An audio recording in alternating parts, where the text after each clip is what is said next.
Thomas Bardwell and colour in 18th century portrait painting. But who is Thomas Bardwell? Thomas Bardwell was born in Suffolk, northeast of London, in 1704 and began his professional life as a decorative painter and colourman. He then went on to establish himself as a successful portrait painter, and in 1756 he published a treatise on the art of painting in oils. He says, "The motive of my publishing is solely the benefit of the art. Such as are born with a happy genius, though destitute of a master or guide, may from these instructions acquire a competent knowledge of colouring almost without studying." His book turned out to be tremendously popular. After his death in 1767, a second edition was printed in 1773, which was reprinted twice, followed by no less than 11 pirated editions up to 1840.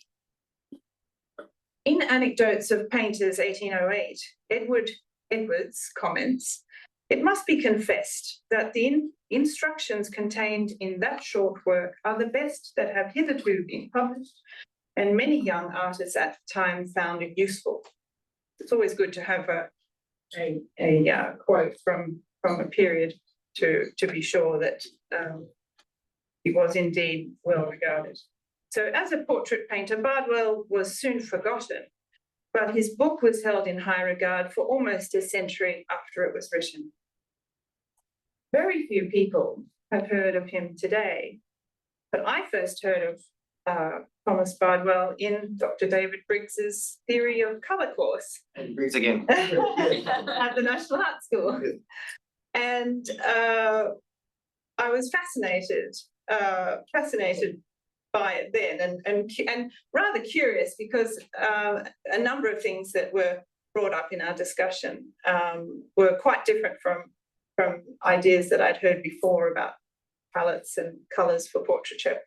But it wasn't until the National Gallery asked me to do a painting demonstration to coincide with the Versailles exhibition that I thought, oh, that Bardwell chap probably has some information that might be helpful for me, because I had decided to make a copy of Charles Van Lo's Madame de Pompadour.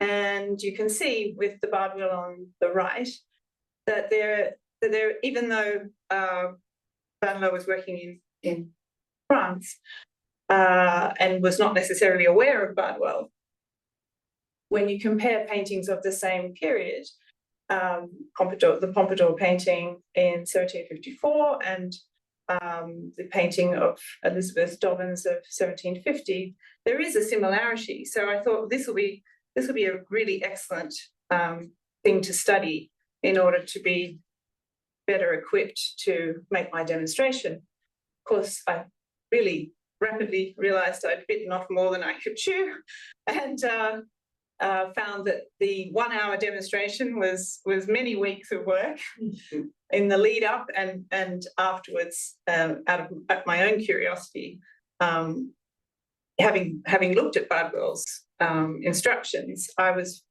became fascinated with how helpful it had been.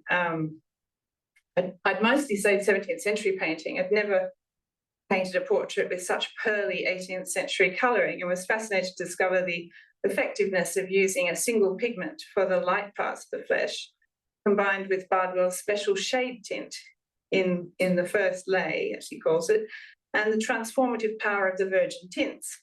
These were all quite new concepts when I heard them from Dr. Briggs's lecture, but I certainly found these approaches to be really useful with my copy.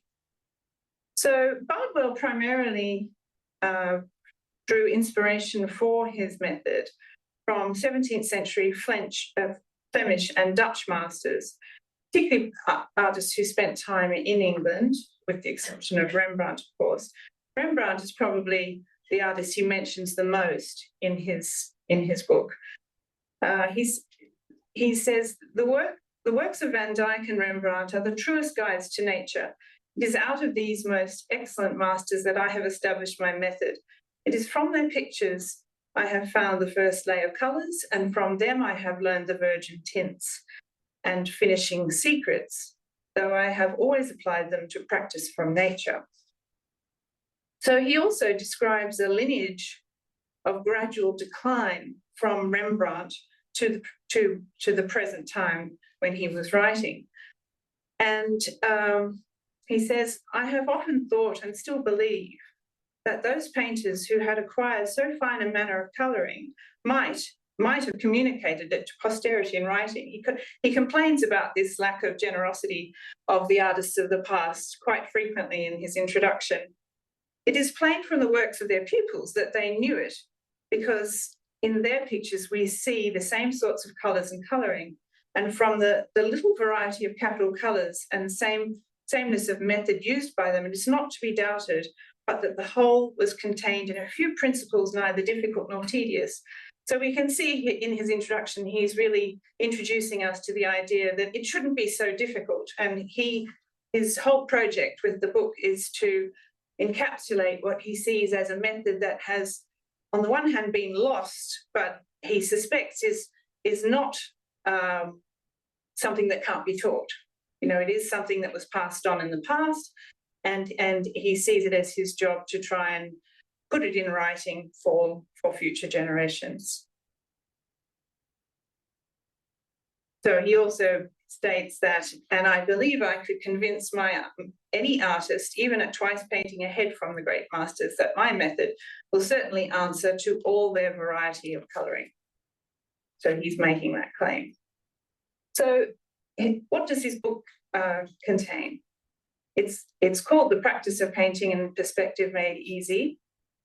And the areas of the book that we will be concerned with are within the art of painting in oil with the method of colouring, principal colours used for painting the flesh, the principal tints that are absolutely necessary for painting the flesh, first painting or dead colouring, second painting, third or last painting.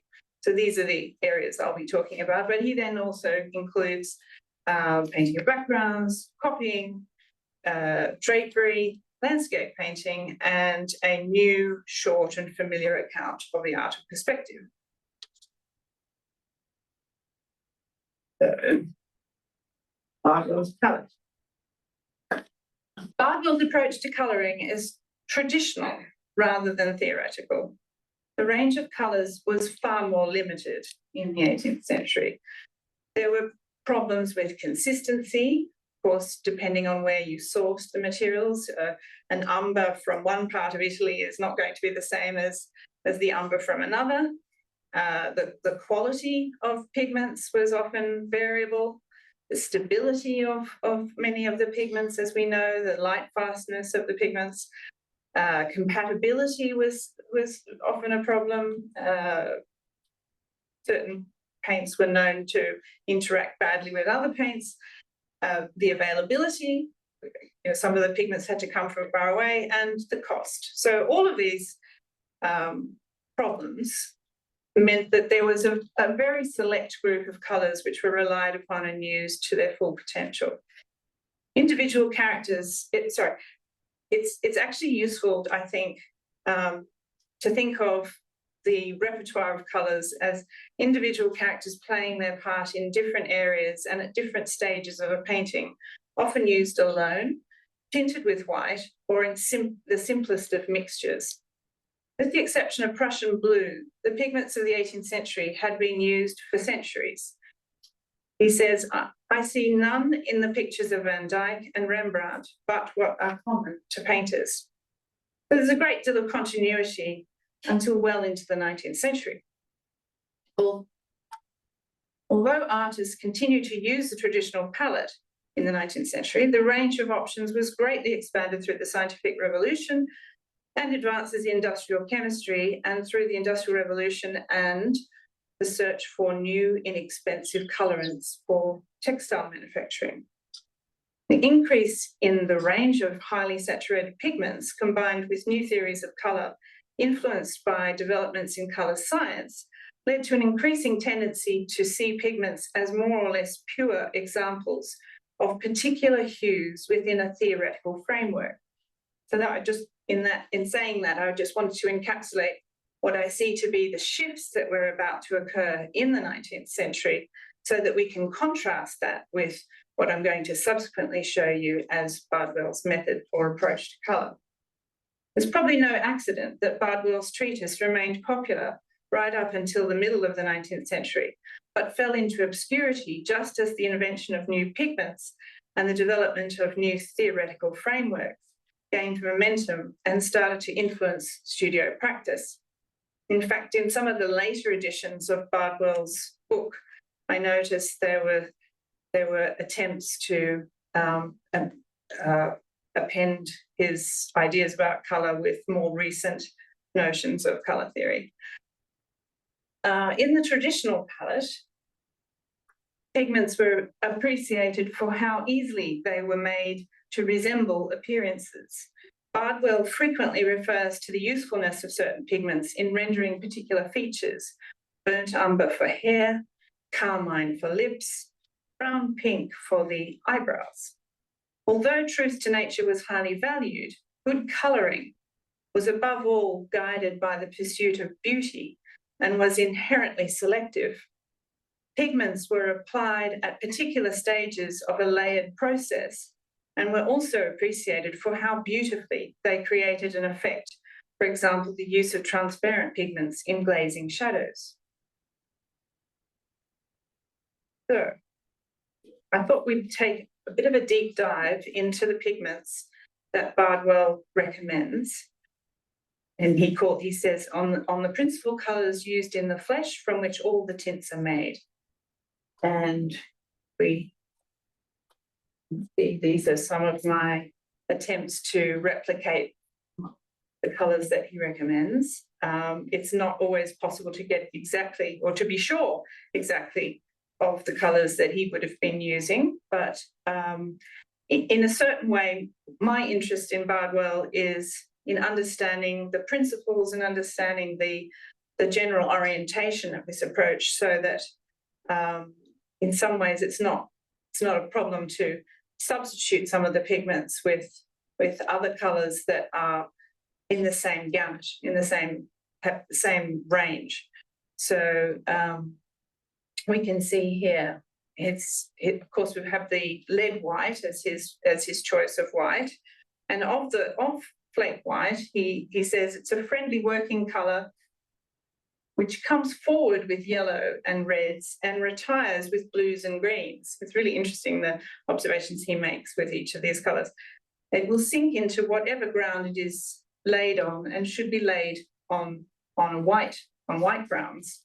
So he doesn't miss an opportunity to make little comments, what he sees as helpful hints about each of the pigments. Ivory black is the best we have. It is a colour, the best black we have. It is a colour which sympathises and mixes kindly with all the others. It is true shade for blue. Ivory black and a little Indian red made the best general shadow colour that can be. So he's seeing ivory black as a useful colour in some of his shade tints, and also by the addition of Indian red, he's making a kind of very neutral brown.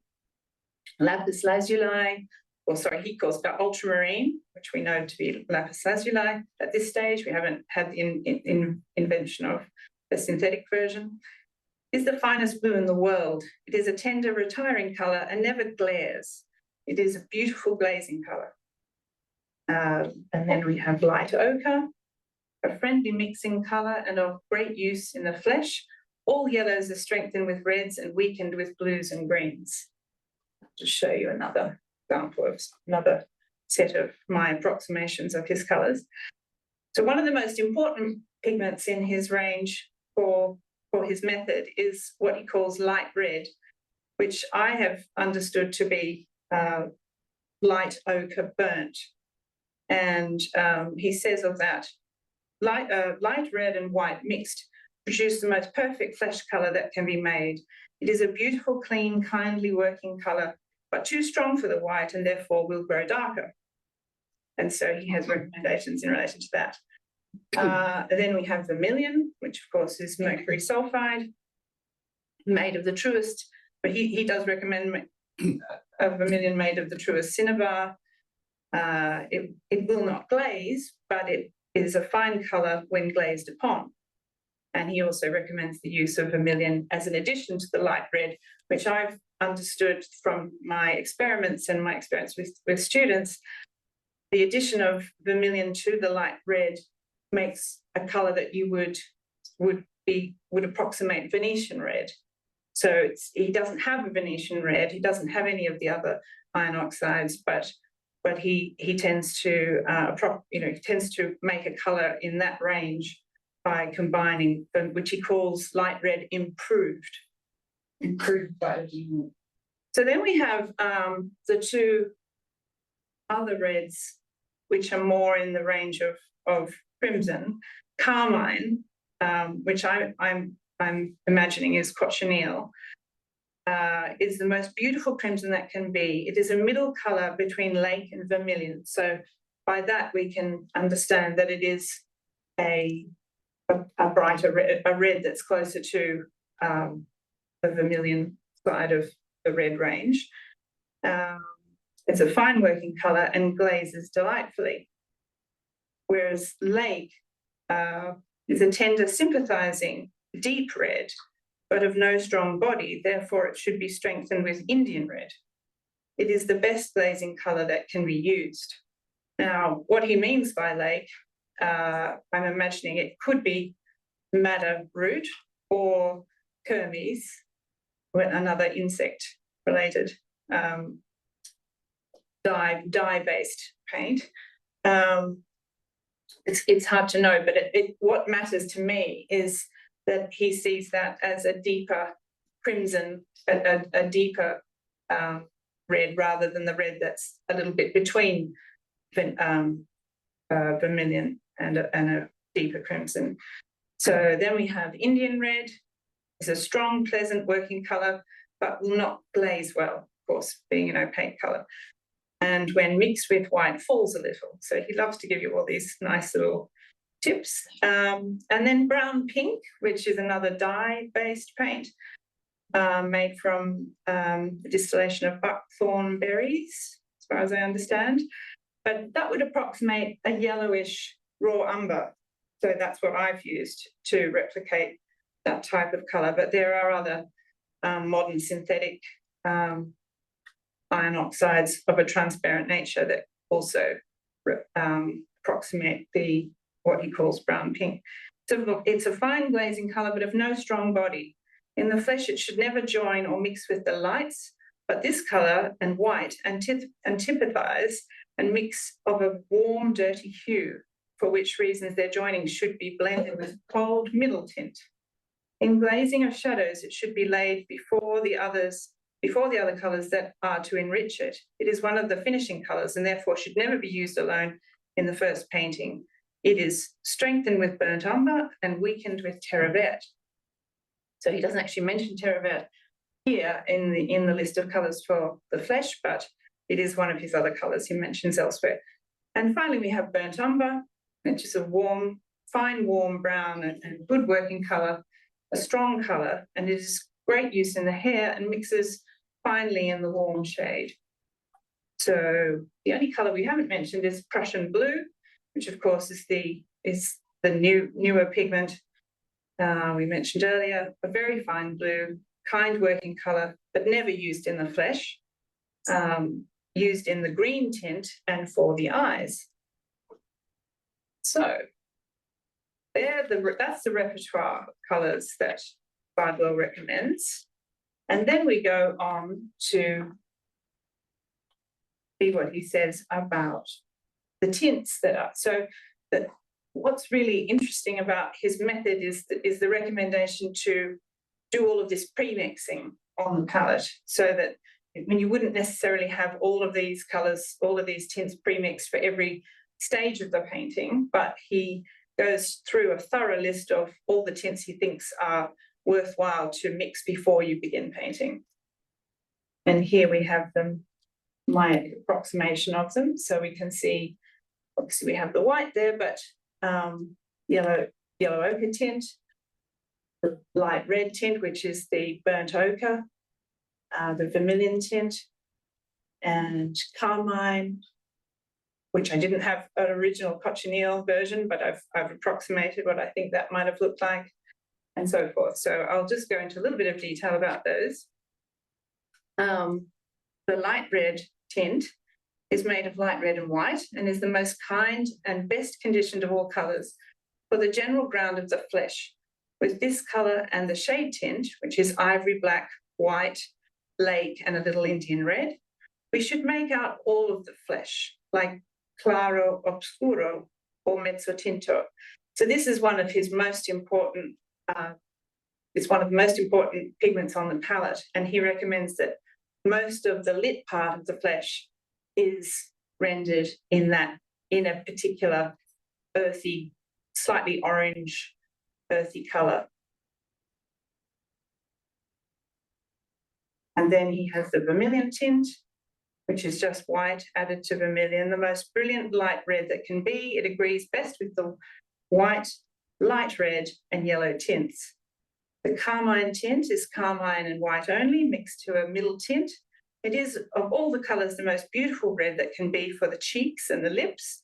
It's one of the finishing colours and should never be used in the first painting, but laid upon the finishing colours without mixing, which is interesting. The rose tint is made of the red shade, which is lake and a little bit of Indian red, and white mixed to a middle degree or lighter. It's one of the cleanest and most delicate tints that can be used in the flesh for clearing up the heavy, dirty colours, and therefore in changing will sympathise and mix kindly. We can see some of these colours here, the light red. Now, as I said earlier, the light red, when it's improved, as he refers to it, with vermilion, makes a range of similar colours that are useful in that first lay of the portrait. And you could approximate something like Venetian red with that combination. And we can see the yellow, ochre, vermilion, and a light red series of tints together in that second swatch. And the carmine tint with a little bit of true carmine being manufactured at the top for you to get a sense of what that colour looks like. With the yellow tint, it's often made from Naples yellow and white, but it is made also of light ochre and white, which is a good working colour. Remember, the ochre is too strong for the white, therefore there should be made a little allowance for it. It follows the light red tints and should always be laid before the blues. If we lay too much of it, we may recover the ground it was laid on with the light red tints. So it's one of the interesting features of his method is that he reserves the yellowy aspects of the flesh, which would correspond to the high chroma whiter parts of the lit part of the flesh. He reserves that for a later part of the process. So he likes to keep the original modelling of the flesh really simple in the first instance, and then there's an unfolding process which we'll go through. So then we have the blue tint made of ultramarine and white mixed to a lightish azure. It's a pleasant working colour. With it we should blend the gradations. It follows the yellows, and with them it makes the greens. And with the red, produces the purples. And what he's talking about there is veils of tinted blue, red, and yellow that are optically mixed to make those secondary colours. And then we have the lead tint, which is made of ivory black and fine white mixed to a middle degree. The fine retiring colour and therefore of great use in the gradations and in the eyes. So he's seeing the pale ultramarine tint and the lead tint, the black and white, as useful as you're turning from the light down into the shadow. The green tint is made of Prussian blue, light ochre, and white. This colour will dirty the lights, so clearly not advised to be used in the lit part of the flesh, and should be laid sparingly in the middle tints. It is the fact is, as I looked at many, many paintings in the preparation for this talk, I found it really difficult to see very much green at all, but it's certainly in his list. He says, Yes, it's also used in the red shadows when they're too strong. So he sees green as counteracting red. It's of a dirty antithesizing and antithesizing nature. But the most important of the tints, apart from the light red, is the shade tint. So the shade tint is made of lake, Indian red, black and white. The way I like to make it is to make a grey of a particular value and then add the lake or the crimson and then a tiny bit of Indian red. And by doing that in various degrees, there's a whole range of shade tints that you can make, which you can see on the left-hand side of the screen. Just be aware I've made a mistake where I've put light red with the lake and black instead of Indian red. That should read Indian red. So this is the best colour for the general ground of the shadows, for which reason it is here called the shade tint. It mixes with the lights delightfully and produces a pleasant, clean colour, a little inclined to the reddish pearl. As all the four colours of its composition are of a friendly, sympathising nature, so consequently this will be the same and therefore may be easily changed by the addition of any other colours. So he sees this as a universal shading tint that can work beautifully with the light red tint for the first layer and which he sees as the most important part of the painting, is that initial modelling of the form from light to shade. And we also have here the red shade, which is nothing but lake and a very little Indian red. The warm shade, which is lake and brown pink, so that yellowy brown combined with a crimson. And the dark shade made of ivory black and a little bit of Indian red, so that quite neutral brown that you see on the right-hand side. So these are all the colours that he recommends for the shadow areas. And there's another example of me trying to replicate his tint suggestions. If there's anything different there, you can see at the bottom left corner, the light red improved with vermilion. So, and I compared that to a tint of various other reds like Venetian red, and though they vary from brand to brand, of course, and it was really close. Adding the vermilion to the light red, which is the burnt ochre, then creates this slightly pinker basic flesh colour. And you see the tints laid out with the shade tints where you can see their transparency, and the fact that obviously you would have full strength colours available to you at the same time. You probably wouldn't have all of those colours on the palette at once, but that's the full range as he lists them. So now we'll look at predominantly, for the talk, I've tried to find as many unfinished paintings as possible because I think it's the most useful to be able to see these colours in action when the painting is unfinished. It's quite hard to see, particularly those more subtle things like the blues and greens. It's really quite hard to see them in a finished painting. But we do see in these unfinished paintings, I think, good approximations of many things that he mentions. So here we can see the green shade, which is very similar to terre verte, actually. Yellow ochre and Prussian blue and white make something quite close to a tint of terre verte, but stronger in tinting power. That's I think you see here we see very nicely the use of the light red as a basic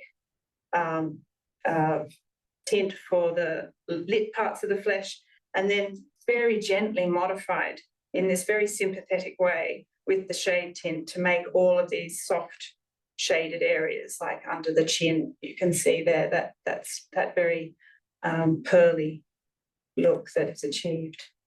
And then here we see some of the other colours that he's mentioned in action. For example, the burnt umber, very strongly characteristic. And of course, the green tint again, nicely matched, and the carmine of the lips. So this just gives you an idea of how these colours appear in this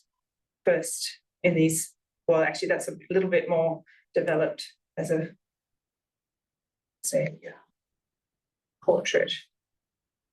So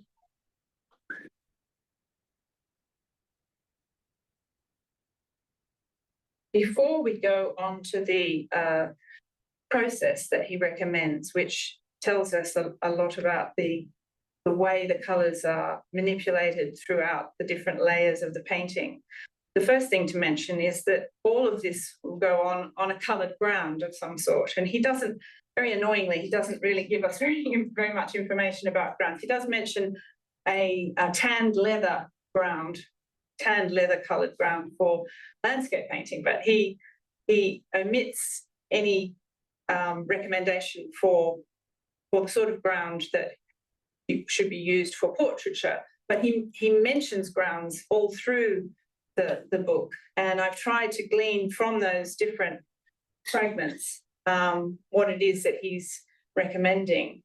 He seems to have a preference for lighter grounds, and here we can see the sort of range that artists use. They were prepared with simple combinations of inexpensive, fast-drying pigments, mixtures of lead white, earth pigments, and charcoal-based black, fast-drying black, and chalk, that they were some of the most common pigments used. But we can see the Van Dyck was a lovely example of a light ground, and then the Peter Lely, who was well known for using dark grounds, and then a student of one of his students, Joseph Highmore, using a grey ground, which we'll look more closely at in a moment. Bardwell doesn't specify a ground colour for portraiture, but he does stress the need to adjust for it in order to create an appropriate foundation for glazing. When the cloth is of a dark or bad colour, there must be a strong body of colour laid over the shadows. So I think he's preferring a light ground, but when the ground is dark, he feels that the shadows need to be supported by having a strong body of something lighter, so that there's room for the glazing to create the effect of the shadows, because he sees that as a more beautiful way to do it. The business of dead colouring on a dark cloth is to leave it always in the same order for finishing, though the colour of the cloth be quite the reverse. So he's just reiterating that idea that you need to compensate. The shadows should be such as will support the character of the finishing colours, clean and a little lighter. So Godfrey Kneller, now Kneller was a student of Lely, prepared his grounds and first lay of colours on such cloths as Lely used, but later fell into a lighter manner which was more agreeable to his genius and inclination, and invented the cold grey coloured cloths, on which he established his slight expeditious manner. And by slight expeditious manner, he means that Kneller got into the habit of using the grey ground as part of the value range within the rendering of the flesh. So this is one of Kneller's students, and it beautifully shows how the grey ground, can you see at the top of the lips how the grey ground is showing through to show that little turn in plane, and also in the corner of the mouth and all through. This is also a good example of scumbling, where the pigment is put on a bit like chalk on a chalkboard, where it's distributed in such a way that the underlying colour can be seen through to varying degrees. And but we can also see a beautiful example in this section of the painting of the light red tint, and then the light red tint improved with vermilion to make the more colourful version as it goes up in the higher values. So here's another example, but nice to see a somewhat lighter ground being worked on. And when an artist is working on a light ground, clearly they can use a shade tint for the shadows that is more of a mid-tone. It doesn't have to be tremendously dark to look dark on a light ground. And I think that was his preference. Obviously, when you're working on a very dark cloth, then you're going to have to compensate for that. But this is also showing very nicely the range of colours that Bardwell's recommending for that first lay. So here is, just back a bit, yeah. So here is the overview of the process that Bardwell recommends. And he breaks it into first, second, and third painting. It's a little bit complicated because the first painting has 2 parts, and then the second painting has 2 parts, although it's really the first painting that has the most detail and is the most important. So we can see in the top left image a good example of that dead colouring he mentions, which is gradations of light red plus the shade tint. And the thing about this is that it's so simple and so effective. And having taught beginning students who are just beginning and in their journey as to learn work with oil paints, it was very much appreciated how easily they could model the form, having that they weren't juggling all sorts of complex colour mixing at the same time. And we found it very, very effective. So he also then recommends strengthening the darker shadows with warm shades, which we'll see in a moment. And in the first painting, part 2, we have the virgin tints of red, yellow, and blue. We have pigments. Oh, yes, that's right. I was going to say pigments lose chroma as white is added, beyond a certain point. And yet objects appear more colourful as the light increases. So in order to achieve maximum luminosity, and this is my sort of interpretation, the very pale tints need to be kept pure. And this is something that he feels he's observed in the masters, the Flemish and Dutch masters, and then he's formulated that as a very distinct part of the process, which he recommends at a particular point. And in the shadows, a darker, pure tint, quite high in chroma, is used because of adding light over dark has a tendency to look grayer.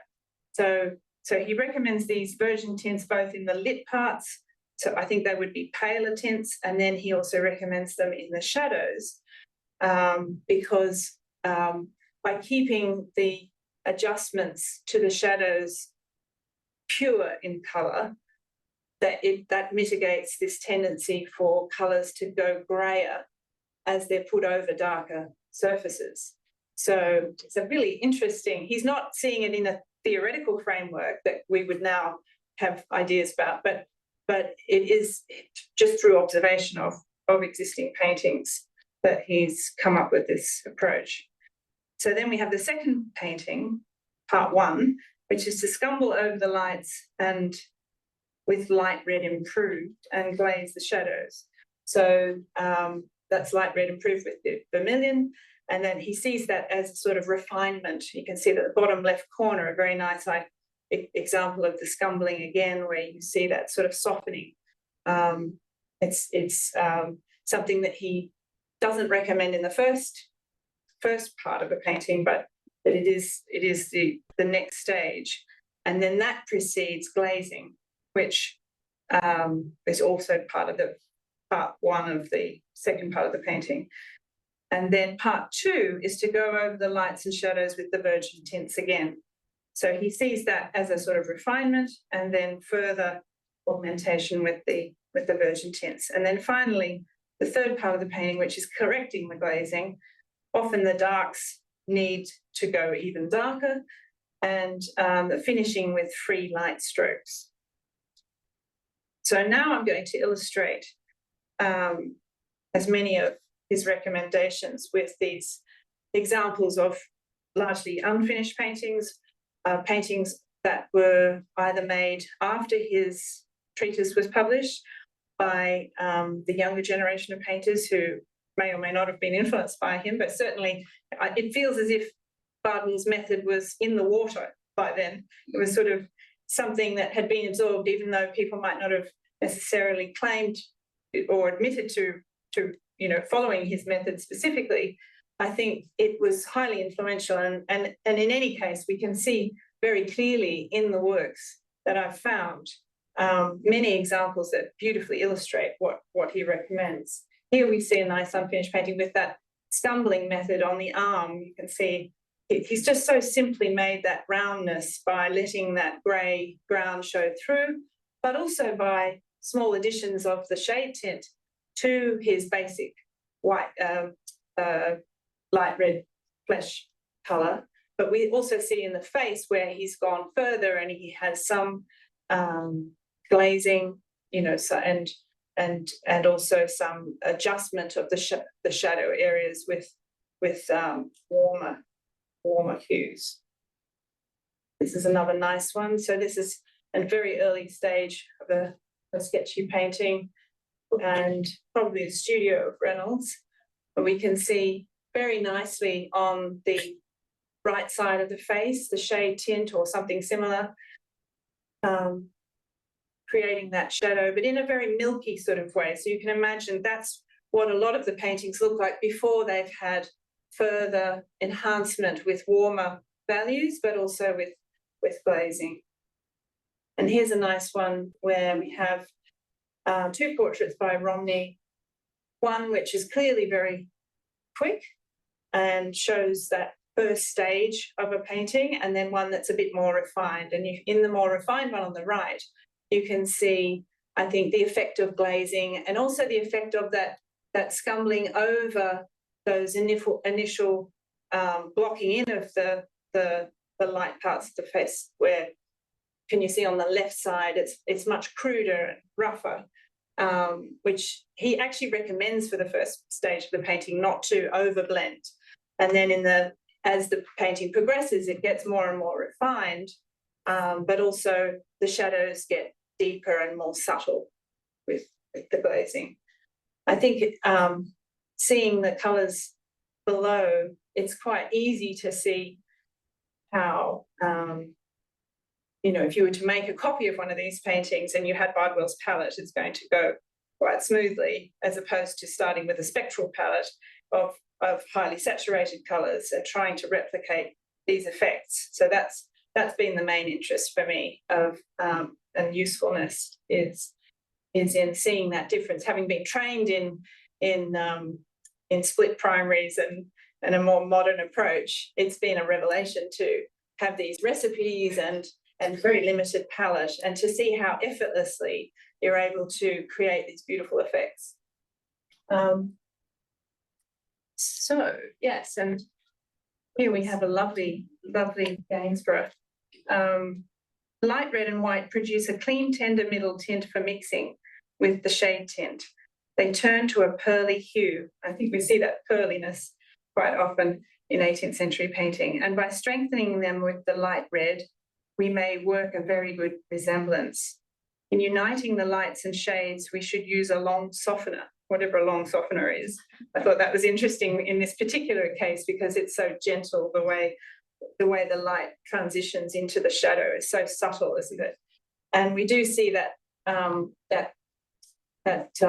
slightly violety shade tint. So, I mean, this has been an interesting thing, is to see that the shade tint can be interpreted, because you're making a shade. It's not just one pigment. Because you're making it, you can make all these different versions of it. So it's quite adaptable to different complexions. And in this case, you'd start with something much grayer, I think. And you know, that gives rise to that pearly effect. So light red and white improved, as we mentioned before, with the addition of vermilion, is superior to all other colours for the first lay. So here we see on the palette that I have the vermilion being added to tints of the light red. And what I've noticed there is that a pure tint of light red by itself can be quite bright compared to the half tones created by adding small amounts of the shade tint. So when I say small amounts, I mean quite infinitesimal, because you're in a fairly high value, and anything you add of a neutralizing nature was going to shift the color quite substantially. but those small shifts with using the shade tint allow that just the burnt ochre tint by itself with white can look quite bright relative to those softened versions. And then, of course, you've got the addition of vermilion, which takes it even higher up. And then you've got the virgin tints. So it's this sort of hierarchy of brightness that's created in stages. Here, I thought I was very pleased with this Rubens painting. He does mention Rubens quite a lot, but it's surprising that he uses I think he's more interested in Van Dyck and seemed to have been more influenced by Van Dyck in his own work. But clearly Rubens is another important reference for Bardwell's method. It was nice to have the Rubens next to Reynolds, who comes after Bardwell's treatise is written. And just to see that difference in approach, even though the palette seems very similar, difference in the approach of starting with a transparent brown underpainting, which was very common in the Baroque period, as opposed to what Bardwell tends to recommend, which is starting with the shade tint directly. And so you end up with this sort of more solid, more clearly revealed form, rather than emerging out of the darkness and sort of melting away into it, which is more typical of the Baroque.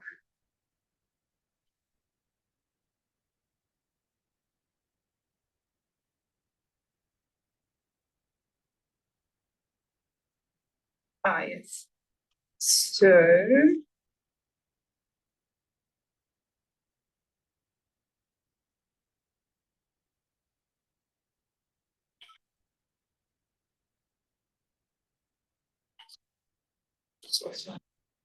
place here. Yes, so this other part of the first painting, part one, is to go over the darkest shadows with the red or warm shade, which will finish the first lay. So we've modelled the form with light red tints and the shade tint, and then he recommends adjusting the shadows with these. And this is something that I think is very specific to this period. You can see some really interesting examples, and also the way that these shade tints seem to pop up in general in the repertoire of colours of some of these studies in particular. That's a very nice example, I think, using the shade tint in the hair and some of the darker shade tints in the background and the modelling of the upper body. That's another excellent example of the shadows being adjusted with these intense, warm shadows. And it's very beautiful evocation of the power of the shade tint as well, the violety shade tint. You can see the way it tends to fall away in the shadow very nicely and very effortlessly in combination with the light red.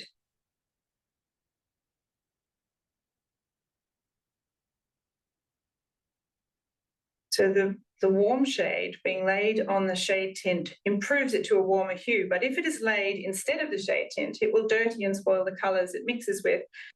And if the red shade be laid first instead of the shade tint, the shadows would then appear too red and bloody, which I thought this is an excellent example of. Therefore, notwithstanding these two colours are the best that can be for the shadows, yet they are too strong to be laid alone, which is a proof of the great use and merit of the shade tint. So he's saying that sort of more neutral, violety shade tint is the primary one, and the others should only be there to support it. You can see this extraordinary overexcitement in the use of the warm shade in Eichmann's unfinished portrait.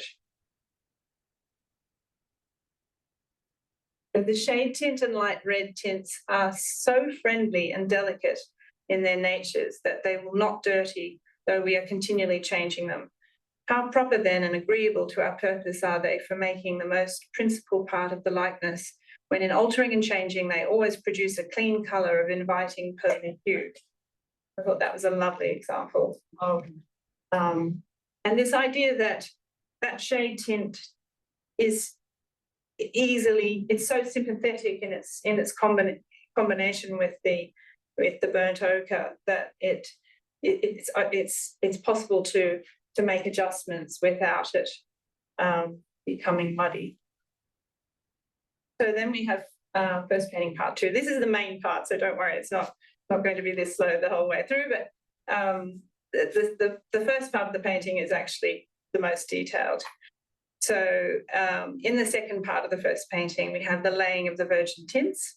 In order to finish the first lay, improve the reds and yellows to the complexion, and after them the blues. It's interesting that he thinks of it in that order, observing that the blues on the reds make the purple and on the yellows produce the green.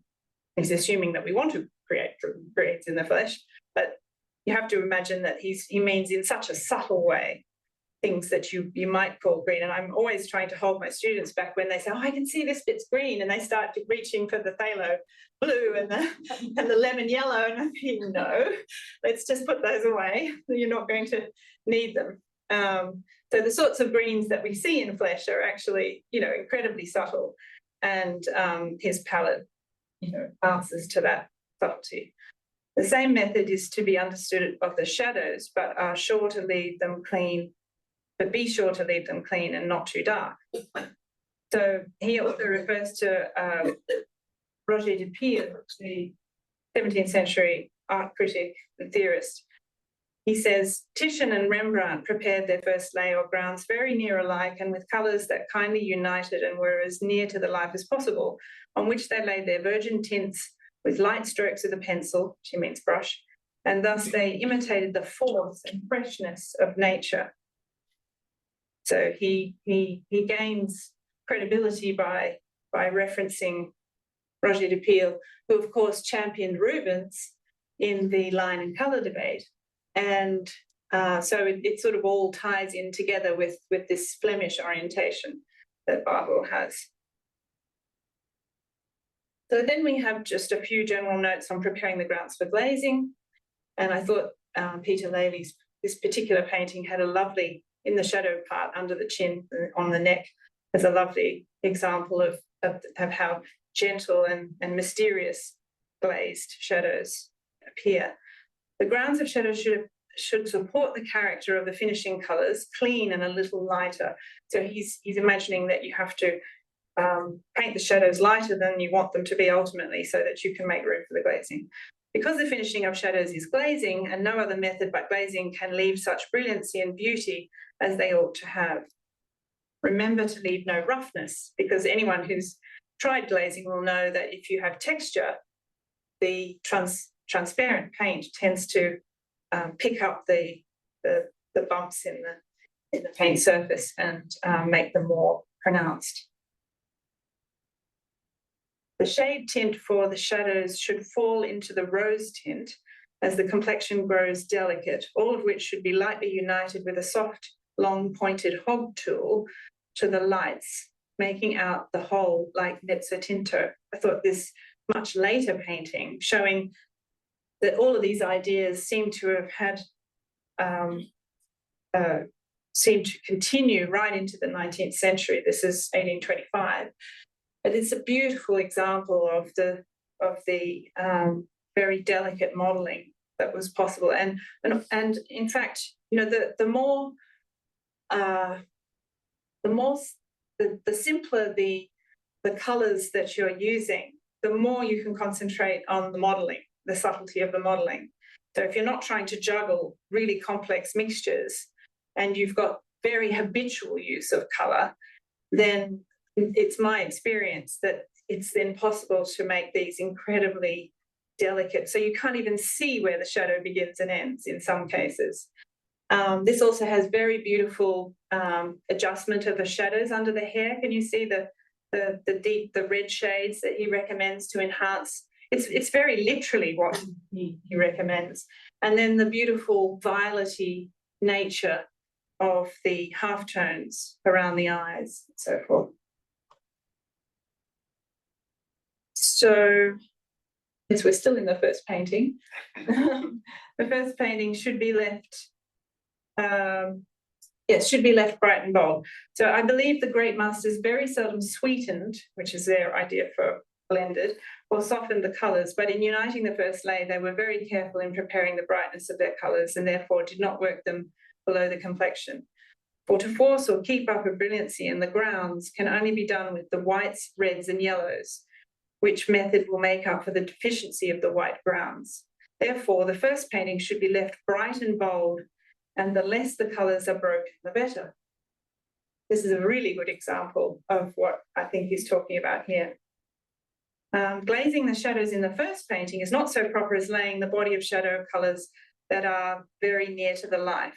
So he's going on about that again, that he doesn't really like the idea that you would start with transparent brown shadows. He likes you to have a foundation on the shadows that would be built up. But here is an example of a Baroque painting which has the transparent brown as the shadow is functioning, because it's a sketch particularly.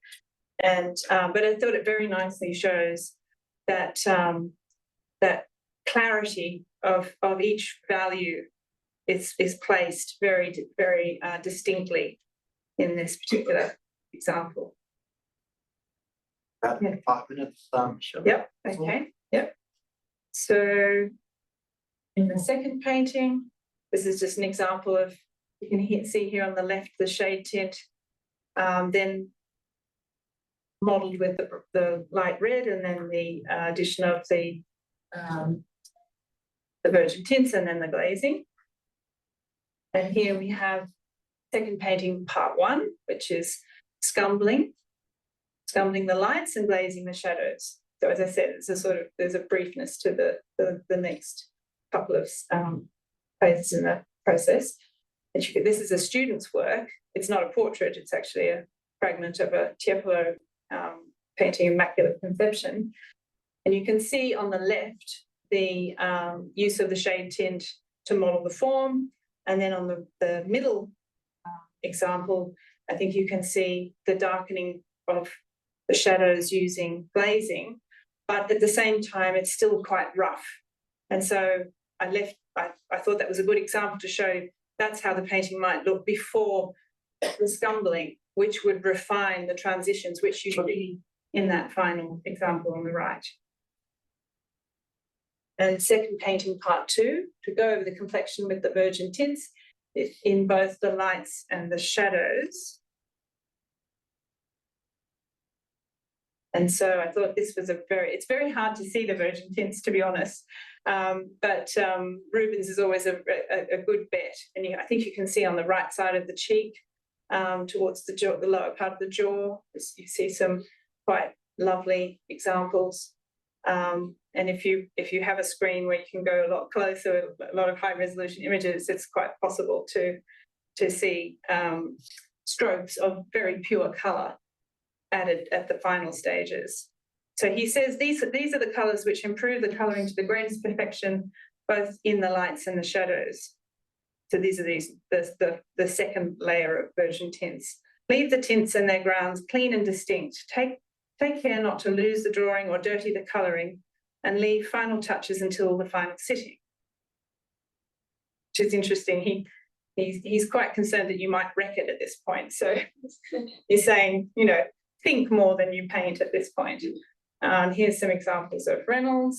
I think he goes a little bit crazy with the virgin tints.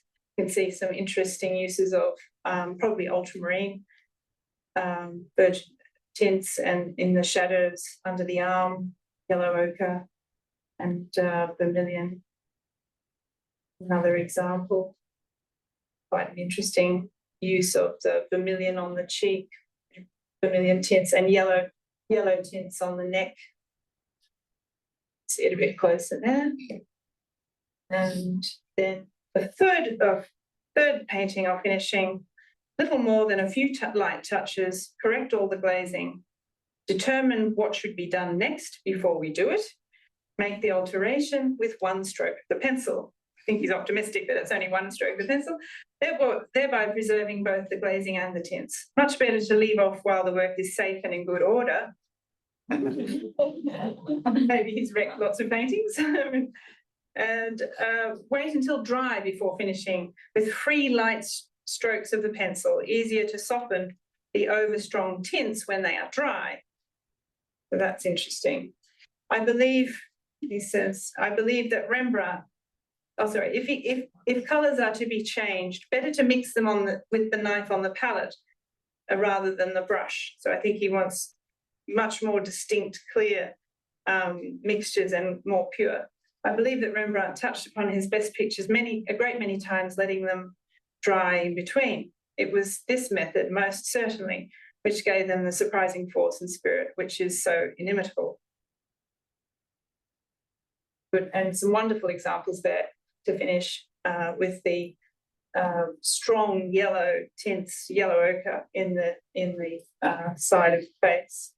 And just to my final points was to show that this was a class I taught only a few weeks ago, where I chose this beautiful fragment from a Reynolds painting, and I can testify that the students many of them were beginners. We did have some experienced painters, but they all did their very best to apply Bardwell's method, and you can see one of the working palettes there. And it was quite extraordinary. It was only a 2-day workshop, but they got tremendous results from that. And the other thing I wanted to say is that Bardwell distills a tradition which has its origins in the Renaissance, reaches powerful expression in the 17th century, and persists deep into the 19th century. Bardwell's specific interpretation of the traditional palette epitomizes and perhaps helped shape 18th century style. The deep reds, lilac greys, and pearly whites we see here all emerge effortlessly from Bardwell's palette. But on the other hand, the clarity and simplicity of his method provided a powerful and versatile way to satisfy the ever-increasing demand for faithful representations of the world. And finally, an example of a recent painting that I did using Bardwell's method, and I can I had a very short deadline. It was painted in, I have to admit, I painted it very quickly, in 2 days, in fact. And I used the method he mentioned so often, which is not to have a brown underpainting, which I would normally use, but working with the shade tint as the base for the shadows, and then of course subsequent glazing and so forth, which you can see in the areas around the neck. And I think that's a good example that even today, Bardwell's method is compelling and helpful for painters of portraits.